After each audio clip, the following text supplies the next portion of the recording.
Hello, I'm Laura Furiosi, divorced mother of 3, and I'm here with my mother, Lynette Galvin, with 35 years' experience in family law. You're listening to the Divorce Course podcast. Through our candid discussions, we hope to help you through your divorce or de facto separation. We will be answering the most commonly asked questions and covering the stages and steps that you will face on your way to freedom. Unrelenting focus. This is a trigger warning for anybody listening to today's episode that we will be discussing post-separation abuse. If you are triggered by this at all, please call 13 11 14, or you can call 1-800-RESPECT if you are experiencing any of this and you need help. If you are in immediate danger, of course, always call 000 or the number for the police emergency services in your country. Welcome, Mum. Hello, Laura. Hello, everyone. I already want to cry because I just feel horrible for these people, but let's get into it. Now, Mum, we've found this thing called the Purple Book. Yes. And it is something that has been produced by the Domestic Abuse Interventions Program, and it's using the Doolittle model. If you want to find out more about that, we will put that in the show notes. This book has been produced by Domestic Violence Prevention Centre, Gold Coast. Thank you for that. That's lovely. A disclaimer that they don't accept any responsibility for anybody who suffers any risks or consequences from relying on this information, and neither do we, but I think it's important. And if you have not read the Purple Book, you can find it on the website. So we will put that in the show notes as well. Let's do that. Yeah. But thank you to the government for helping post this out, and thank you for the Doolittle model that has helped raise this. Now, we also get a lot of emails from our male listeners, and thank you to our male listeners for the listening and the respect and the comments that we receive from you saying that you enjoy our episodes. But we are going to point out that this is predominantly post-separation abuse is directed towards women. In saying that, we do know people, males, who have experienced post-separation abuse from their female partner. And we're very aware of the post-separation abuse that does occur also between the LGBTQI plus community. So apologies if any of our terms of references of gender offends anyone. We're following the post-separation power and control wheel that is in the Purple Book. So, Mum, we're going to share this information, and I think it's important that we talk about it.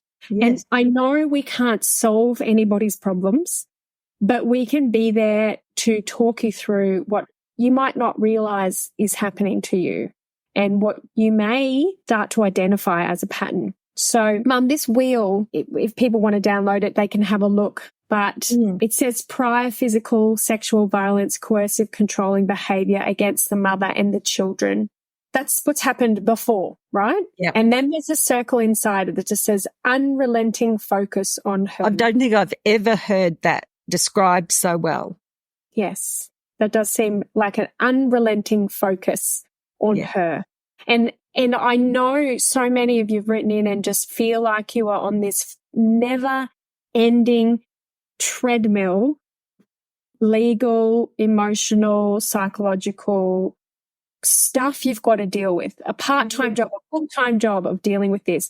So there are different sections in this, and we're going to try and talk about as many as we can in this one. But starting with, so I'm just going to read them all out, and then we're going to talk about each one separately. Okay. So undermining her ability to parent. The other one is discrediting her as a mother or a father. The next one is withholding financial support. The next one is endangering children. The next one is disregarding children. The next one is disrupting her relationships with children. The next one is using physical and sexual violence against the mother and the children. And the next one is using harassment and intimidation. So let's get talking about each one of these. Again, please call 13 11 14 if you're feeling triggered, and definitely call 1-800-RESPECT if this is a problem for you. But let's start with undermining her ability to parent. So it says disrupting children's sleep, feeding patterns, withholding information about children's social, emotional, physical needs, contradicting her rules for the children, and demanding visitation schedules at children's expense. What does that mean, Mum? I think that this was a much bigger issue over the last 17 years than it will be in the future. But it is exhausting for someone who's coming out of usually a lengthy abusive relationship. So those behaviors are still there. That fight or flight sort of reaction is still, a person might accept that controlling behavior because that's what it was before. And gradually, to the detriment of the kids, they can, in the pursuit of 50-50 shared time or whatever they're trying to do, getting 100% custody of the kids, they will sacrifice the children's schedules and things. And you hear that. And I did hear of a particular judicial officer who thought that the children being weaned, or the child being weaned as soon as possible, was a solution to spending more time with the father. Oh my goodness. Does the court recognise, for example, we do hear of those parents who they're giving the children back the next day, so they let them stay up until 2 a.m. in the morning. They give them, like sugar and candy and lollies, the typical stereotypical things that you hear about. But also the whole Disneyland kind of behavior where it's fun here, you don't have to do your homework, all that sort of stuff. Does the court recognise any of that? It does now, I believe. So I believe. Okay. Well, the new legislation's only been out for 3 weeks, but I am convinced that the court has changed the legislation because of this very thing, and if a person, like, before the legislation had a presumption of equal shared time, the rules or the law said the best interests of the child was paramount, and then the court could look at these things to see if that, to decide what is the best interest of the children.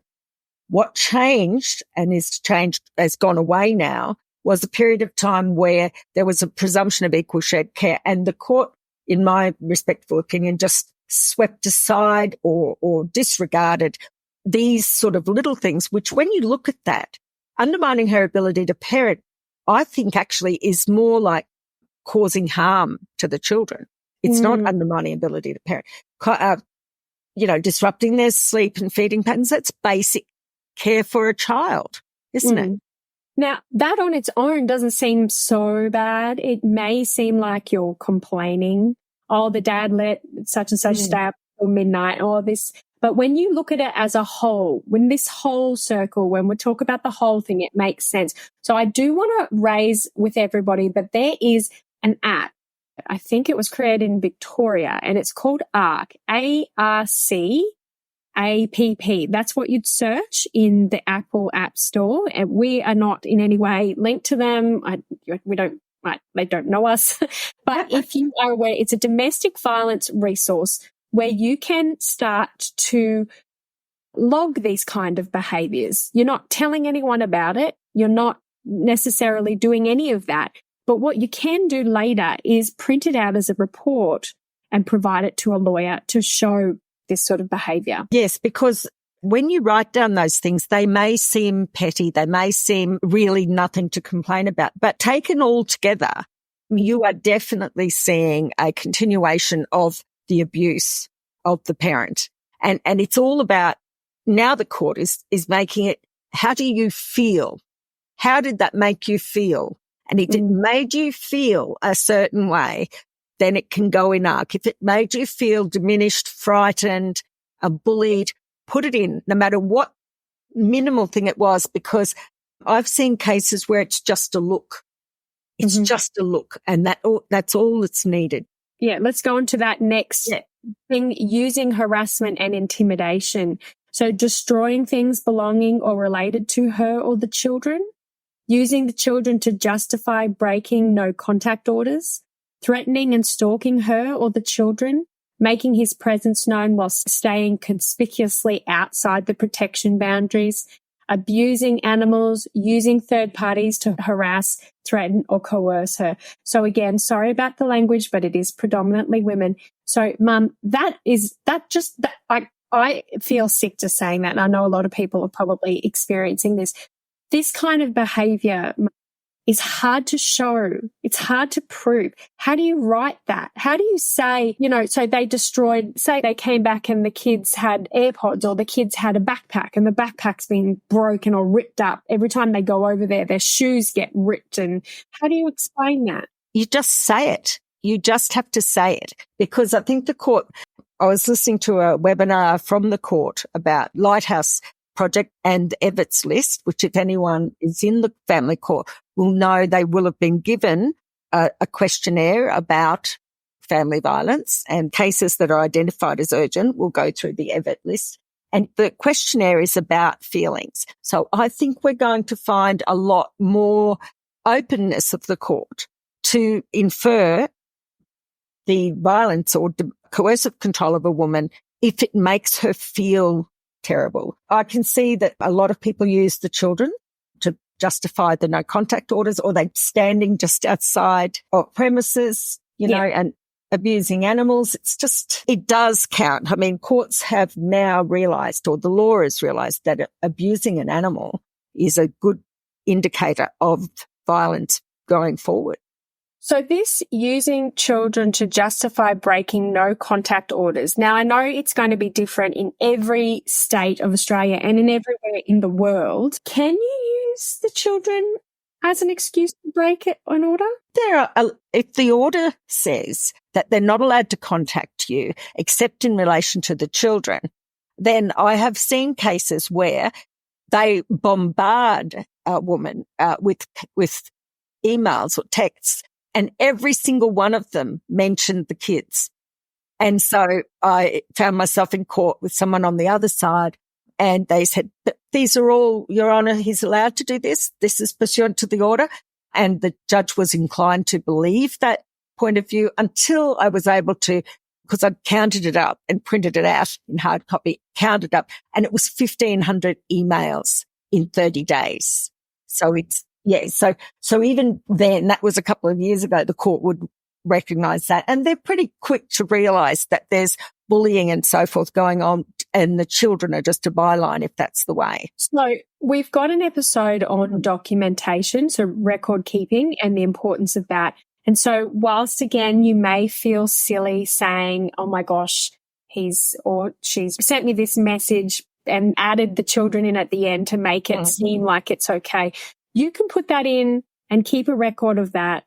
You can use the ARC app, and then it'll collate it all for you at the end, and it'll count up how many messages you've got for you. But it's important to protect yourself. If you're experiencing this, you need to be documenting this stuff, because one of the things that happens to people going through this, when you look at this entire wheel, and there's so much to look at, it's so overwhelming just reading it. I can only imagine how overwhelming it would be to live it.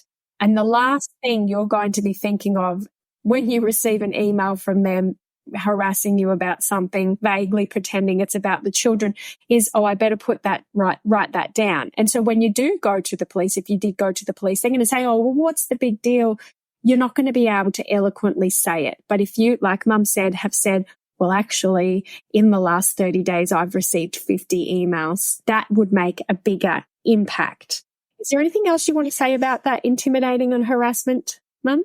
Yeah, there is. I think that there is a trend at the moment of people who are subject to family violence orders using other people to harass the person, you know, who's protected. And it's sometimes it's family trying to recruit family against you. Sometimes it's old friends that might want to catch up for coffee, and then they're lecturing you about what you should do and shouldn't do. But sometimes I'm seeing a trend of complete strangers who just randomly pop up at places. And I think that it's very hard to identify that. But the chances of a person you don't know standing outside your house or waiting at the bus stop and not getting on the buses or whatever it is, the chance of that happening pretty remote if it's a frequent thing. And if it makes you feel scared, you can put it down even if you can't prove that the other person has done it. But if it's made you feel scared, you can set those down, and a long list of them will sort of, it takes it beyond the risk of just an accident or coincidence. All right, let's talk about this one, discrediting her as a mother. And we've got an episode on protecting yourself against unfair accusations in the family court, and I'll put that in the show notes.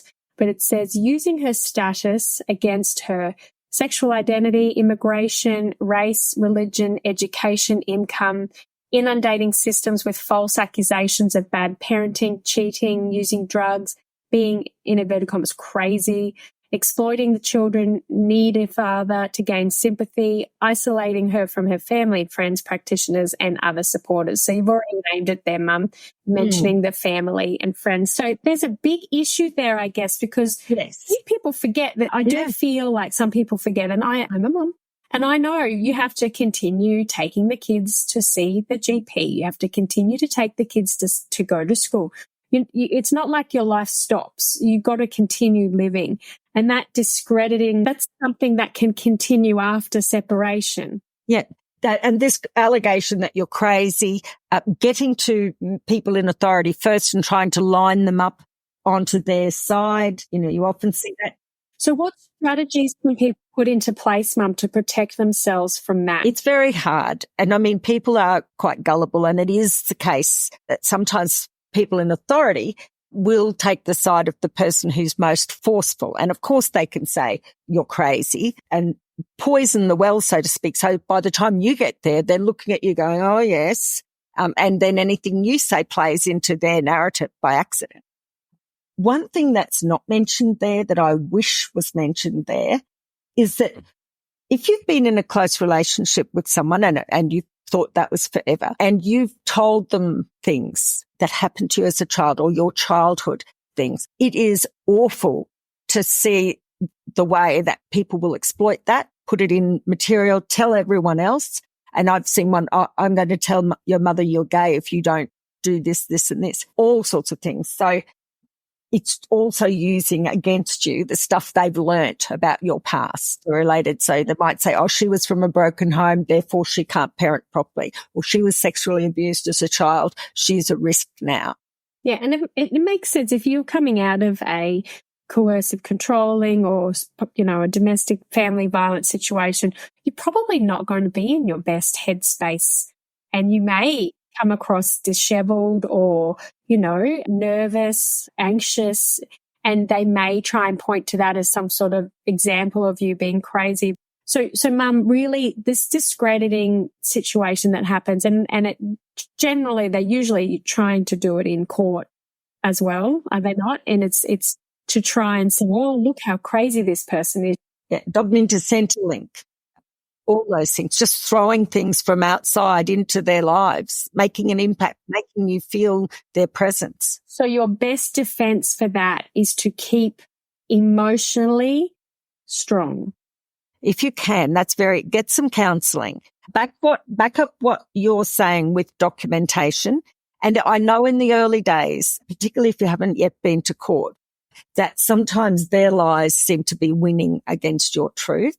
And it's only in court when they're being cross-examined that their real true self comes out.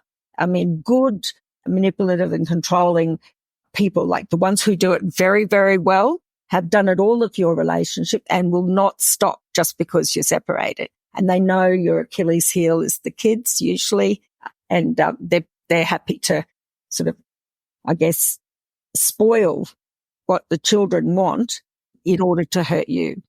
But this stuff I think it's going to be better. Why? Because the court has gone back to the way the law was before 2006.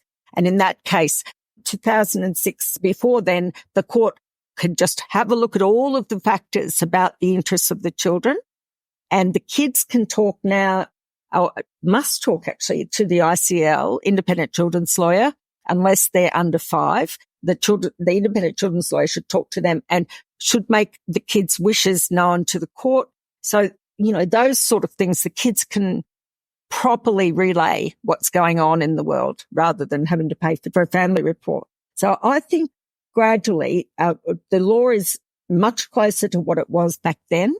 And we really did look at the status quo of the children, who's been the primary carer of the children. And unlike the old law, the court is not inclined to suddenly change everything just to be fair to the other parent. Talking about fairness, another wedge in this wheel is withholding financial support. So it says withholding child support, insurance, medical, basic expense payments, using court action to take her money and resources, interfering with her ability to work, and blocking access to money after separation. Now, it's really interesting at the moment. Child support seems to be a big issue anywhere in the world, but there just recently has been a research by the Women's Legal Services Australia. They published a report that they think that withholding child support is a tool of economic violence against women. And it states that although there's $2 billion in child support owed nationally in Australia, those who withhold face hardly any consequences, and it is still not recognised by Australian government agencies and financial institutions as a form of financial abuse. Their research also showed 85% of single parents and carers in Australia are women, and the report notes that the current system has many loopholes and flaws that allow the power dynamics to be upheld and men's financial interests to be elevated. So they are asking the government for urgent reforms to help.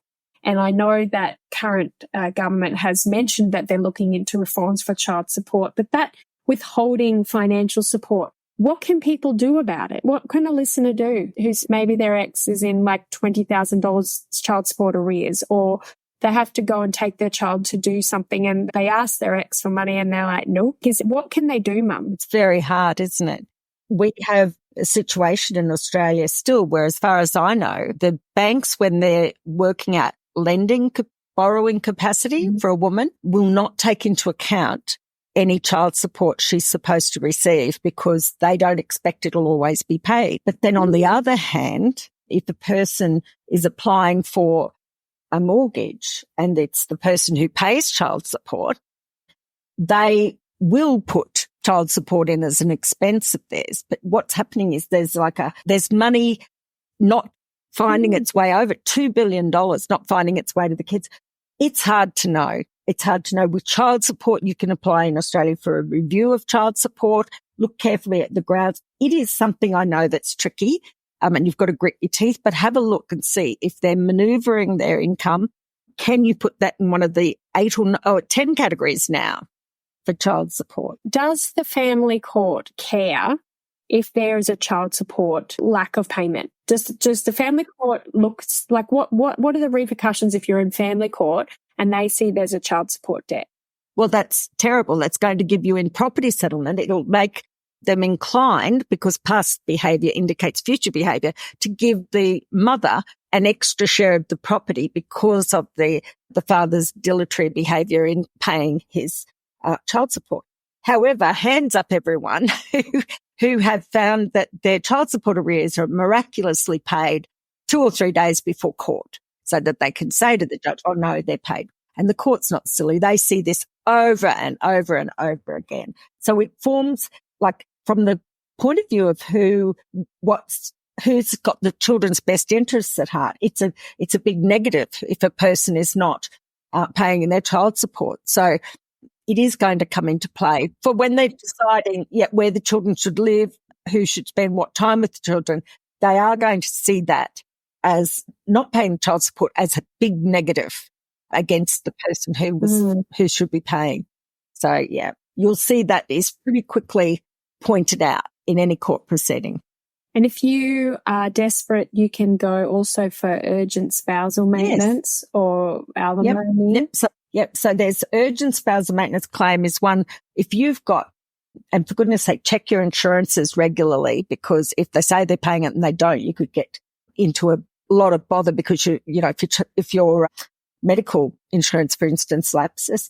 But if you've got urgent need, you can apply to the court for an urgent spousal maintenance claim under Section 77 of the Family Law Act. And the court doesn't have to see if that person can afford it. You just have to show that you had this urgent debt and it has to be paid. The court will order it. If you make a case, order it to be paid. And then they're not obliged to see if he can afford it. If there was a history of him paying things, and then they can make that order. And then you will have an interim court order. That'll be your next one, will be an interim court order for spousal maintenance. So child support has to stay in Australia in the Child Support Agency, right through the reviews, right through the Administrative Appeals Tribunal, and only gets before a court if those sort of plans have changed, those things have changed. So another wedge in the wheel, there's it's interesting. It's either or. It's either endangering the children or disregarding the children. So disregarding the children says ignoring school schedules, homework, ridiculing their needs, their wants, their identities, forcing their family members, new girlfriends or wives and other women to do the parenting work, treating them as younger or older than they are, and enforcing strict gender roles. I've never heard. My jaw just hit the floor. I know someone's actually put that in writing. Yeah. So that's I mean, in a way, that's a positive that's being recognised. But, Mum, does that get looked at? Yes, and it didn't used to, I think, but now you can say that the best interests of the children need for them to be stable, for them to not be treated as older than they are, for instance, not be stuck on this schedule, that the power and control, sometimes they will move it from their ex onto one of the children and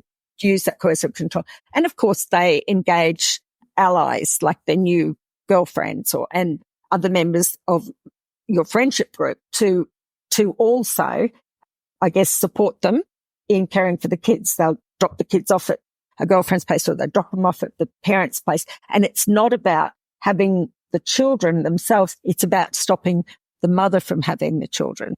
I'm sure we've talked about this before, and you said the court doesn't actually do anything about that. However, since the 6th of May, it is a relevant consideration. Okay? Right. All of the things are. The court's able to look at everything and they're not starting from a presumption. But how do you find out? So do the children tell you and then what, you just document it and wait until court to let them know, or do you address this issue with them? Like, it's hard to know what the best... It's hard to raise some of those things without sounding petty. Yes. And it might need to come from a social worker or a psychologist. Would it come out in a family report? It may do, but the children may not actually identify it as inappropriate. Okay. Mm-hmm. They might have occasional whinges. And of course, our listeners aren't going to ask the kids what's going on over there, but you will hear things. You will hear things about how things went, and you can put those down in a document, and hopefully the family report writer will, or the family consultant will identify those things. That endangering children. That's the next stage. Yeah. Lefting them when they're with them, putting them in age inappropriate emotional, physical situations, and using violence in front of the children. Everybody knows that sort of what that means. I think we don't need to expand on that.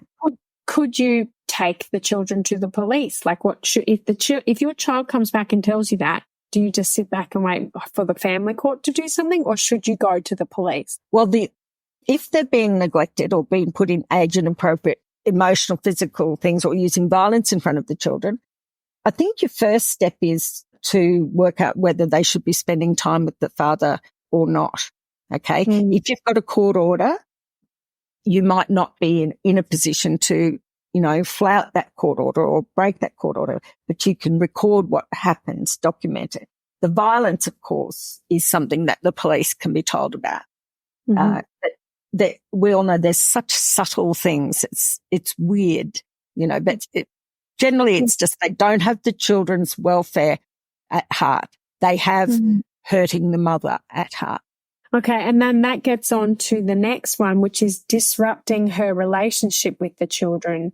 So coercing them to ally with him, degrading her to them, using the children as spies, isolating the children from her. I know the term alienation is being used probably too much, but there is that element of, and we've got an episode called Trash Talking and what you can do about it. And it is hard, I'd say, for anyone if their child comes back and says, Daddy said this about you, or Mummy said this about you, or, you've left Mum no money, or you've left Dad no money, and involving the children in the drama is so emotionally damaging for the children. But is that something they just have to document and let the court know as well? Well, it's so hard, isn't it? Because they do have to let the court know those things. It may be that the kids buy into the program that their father is running, And you might need to put your side of the story so that they can see what's happened to the children from your point of view. It's really hard. It's really hard when the trash talking happens in the other house and you feel you can't respond because then you're putting the children in the middle of the dispute. And then for a short term, the person who's putting all that on them would appear to be successful, I guess, in damaging the mother-child relationship. But in doing so, they are demonstrating that they don't put the children's needs first. No decent human being would do that to kids. I think, though, that's where the legislation that from 2016 2006 until just a few weeks ago, that presumption of 50-50 shared care, many men used that to damage the children, discredit the mother. And when they did the Australian Law Reform Commission received submissions that I can't remember who put the submission in, but they said that something like 70% of the men seeking equal time with the children were guided or did it for financial reasons, for child support and for property settlement. If you had the children, as often as the wife had the children, a mother had the children, for instance, then there'd be no adjustment to the mother for having the care of the children for a longer time. And with child support, as you know, it works on nights. So the more they could have the kids in their care, even if they just stuck them with an iPad and put them in their rooms, it was still saving them money in terms of what they had to pay for child support. I think the last one on there, which is self-explanatory, is using physical and sexual violence against the mother and the children, threatening to kill or kidnap them, physically hurting her, abusing them sexually, emotionally, threatening suicide, forcing sex as a condition, and exposing children to pornography. Again, if this is triggering you, please, you can call 13 11 14, which is Lifeline, or you can call 1-800-RESPECT. And if any of this is happening, you should call 000 and speak to your local police.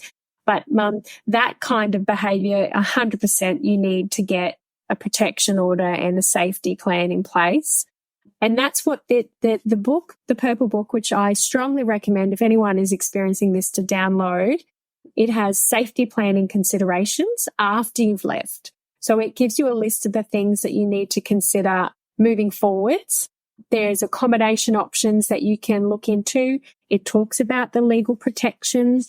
It talks about protection orders. It talks about breaching the orders, but it also talks about taking care of yourself emotionally. And it's just some of the feelings people experience once they've left and they're dealing with this kind of stuff is grief, euphoria, anger, anxiety, and loneliness. That is like a whole gamut that's like why is euphoria in there? It says women may experience a sense of euphoria that could last for a few weeks or months after leaving. I can tell you why. It's relief. It's like being born again. If you suddenly have your own money, you're not dealing with sort of someone grumpy and critical in the house for a while. It's the relief.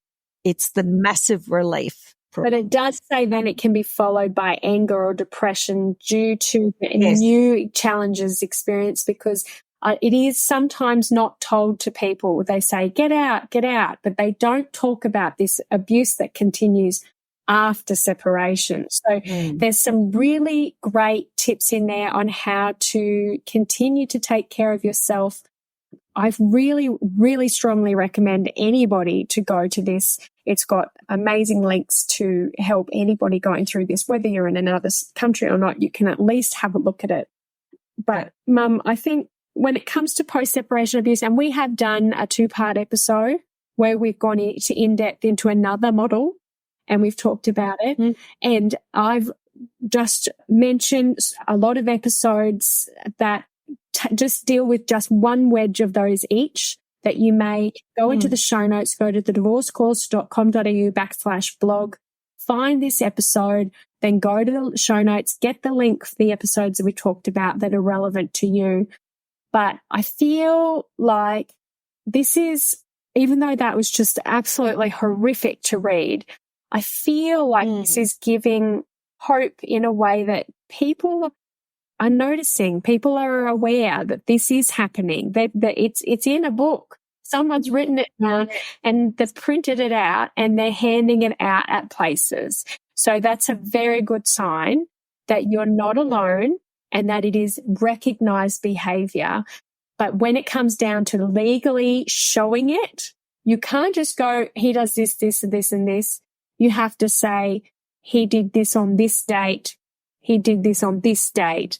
And the best way you can do that is listen to our record keeping episode, or you can download that ARC app, which I think is amazing. And I'll put the links to that in the show note as well. I'm not aware if it's on Android, but if you can have a look at that, I think that would be the best for you. Now, what is your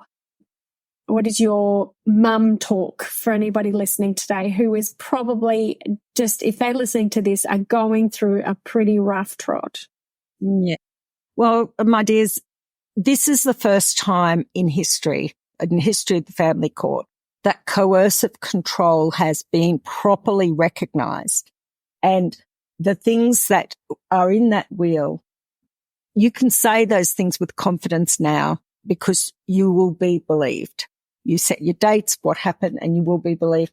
This is an absolute watershed. And if you haven't had your court appearance, or if you haven't had your final trial, then coercive control is going to be taken into account. And this is the first time I've seen such a substantial list, I guess, of the actions that can be taken against a mother and the children that are actually coercive control. You know, only a couple of months ago, I saw an affidavit from someone where the father listed all of the things that he had called the wife, the mother, during the marriage.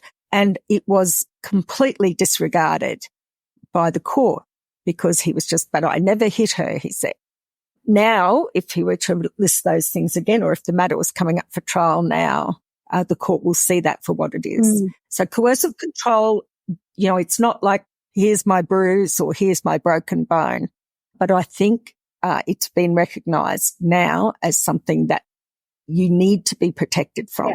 You need to recover from. And this is a pattern of behaviour. These are patterns. Again, individually, if you rang up the police or went and spoke to the police about one thing, he ripped the bag apart of the school bag, they're going to go, you know what, so what? So in that purple book that we've talked about, it talks about showing patterns of abuse, and it's talking about the logging of it. So it says actions. How would you describe what happened? What was happening prior to what they did to you? What statements did they make? What gestures did they use? How would you describe their tone of voice? What was their facial expressions like? Then intent. What did they think you wanted? What do you think they wanted to make happen? Did they want to stop you from doing or saying something?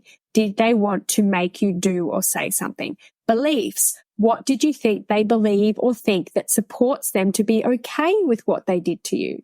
What thinking gave them self-permission to do what they did to you? And then impact and effect is really important. What was the impact of what they did to you? What is the impact of what they did to others who were there if children were in the room? What is the impact on the person who did this to you? And what is the impact of the relationship from what they did to you? And there are so many things in this book that will be really helpful to you. I know it is a hard thing to be dealing with the trauma of maybe, I don't know, just the simple thing that have happened one day where you find out they've gone and, I don't know, undermined you as a mother somehow, or they've gone and stopped payments so you're being financially abused. The last thing you're going to want to do is document it. But in this day and age, if you've got irrefutable proof and a lodge of the thing, and if you want to use the ARC app, it will collate it as a report and it'll show, are you feeling safe or unsafe? Was it emotional, physical, all of that. So it is a really good app to use. Again, we're not liable for what choice or decisions you make. We're just trying to educate. But I think document. Write it down. Absolutely. Also, Laura, I think sometimes if you start to doubt yourself, if they are calling you names or if they're alleging things and you think, oh, am I making a mountain out of a molehill? Am I doing that? You need it written down so you can look back over it and go, oh, no, actually, no, this was all, it really happened. And they're the ones who minimizing it and just trying to make it like it was normal. And that minimizing, denying and blaming. So does your partner blame you for their anger and violence, saying it was your fault? That's not good. That's a tick in the red flag box. Does your partner say that you are asking for it?